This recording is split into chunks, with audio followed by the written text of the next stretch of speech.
గణేశాయ నమః. శ్రీ సరస్వత్యై నమః. శ్రీ గురుభ్యో నమః. భక్తులారా, భారతంలో విశేషాలు చెప్పుకున్నాం. ఇందులో భాగంగా మనం నిన్నటి వరకు ఆది పర్వాన్ని 80 భాగాలుగా చెప్పుకున్నాం. ఈరోజున 81వ భాగం చెప్పుకుందాం. చెప్పుకునే ముందు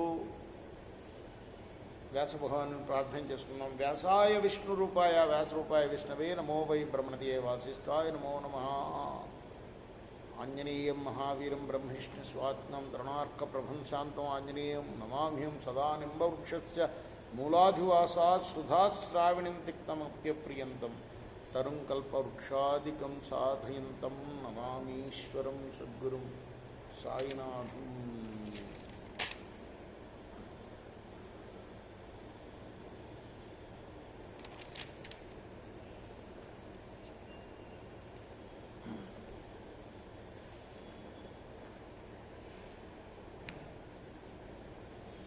కృష్ణుడు కట్టివేయబడ్డాడు రోటికి. అక్కడ ఉన్నాం. అమ్మ లాక్కొచ్చాడు ఆ రోల్ని.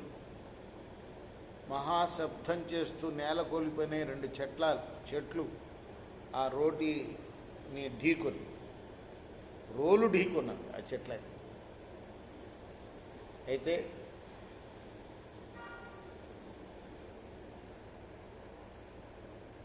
ఆ ప్రమాదకరమైన సంఘటన అది. ఎందుకంటే ఆ చెట్లు నేల కూలినప్పుడు పిల్లలు ఉంటారు కదా అక్కడ, గోపాలకులు, వాళ్ళందరికీ కూడాను ఎట్టి ప్రమాదం జరగకుండా దేవుడి దయ వల్ల క్షేమంగా బయటపడ్డారు.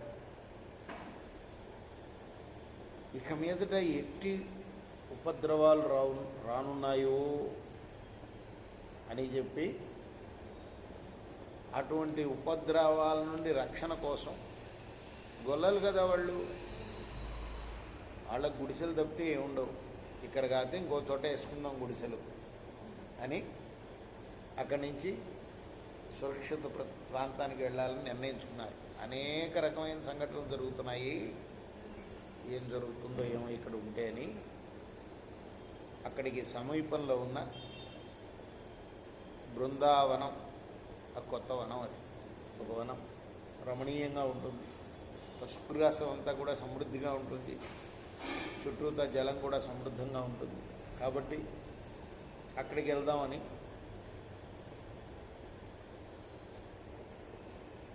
నిర్ణయించుకున్నారు.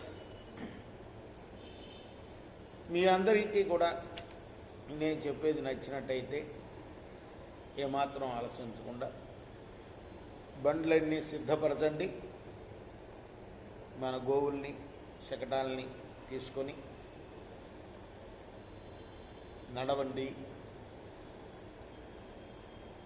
అని చెప్పిన ఉపనందుని మాటలను విని బాగు అంటూ అందరూ గోపాలురు అందరూ కూడాను ఆమోదించారు ఆయన మాటలు. తమ వ్రజవాసుని గోవుల్ని వెంట పెట్టుకొని మరి శకటాలపైన తమ ఇంటి సామాగ్రిని ఎక్కిరించారు, గృహ సామాగ్రిని అంతా కూడా. అక్కడి నుండి బృందావనానికి బయలుదేరారు.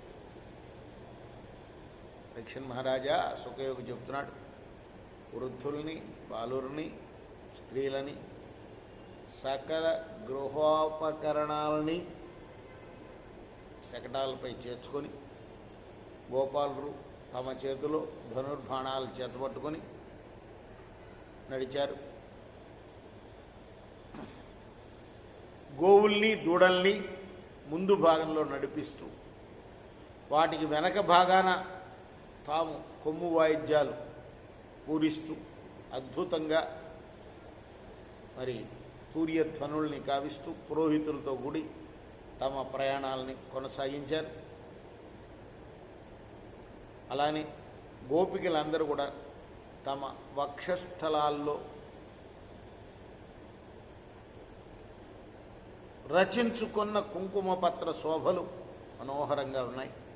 చక్కని వస్త్రాలతో, బంగారు ఆభరణాలతో శోభిల్లుతున్న ఆ గోపకాంతలు బండ్లలో ఎక్కి మక్కువతో కృష్ణలీలల్ని మధురంగా పాడుతూ ఉన్నారు. ఎంత చక్కటి చిత్రము అది కదా.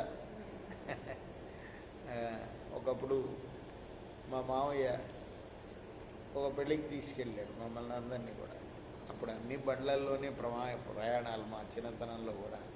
పెళ్ళంటే అప్పటికి ఇంకా మోటార్లు ఇవి పెద్దగా రాలా, నడిచెళ్ళటమే. రోజంతా నడిస్తే కానీ చేరుకునేవాళ్ళం కాదు.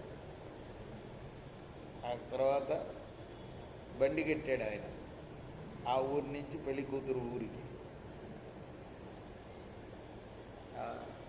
ఎంతో మనోహరంగా ఉండేది. బళ్ళల్లో ఎక్కి పాటలు పాడుతూ ఉంటే అది గుర్తుకొచ్చింది నాకు. అట్లా వీళ్ళు కూడా చక్కగా కృష్ణుడు యొక్క లీలలు పాడుకుంటూ వెళ్తున్నారు బృందావనానికి. ఇక్కడ ఆపుదాం, రేపు కొనసాగిద్దాం. కృష్ణార్పణమస్తు. సాయి కృష్ణార్పణమస్తు.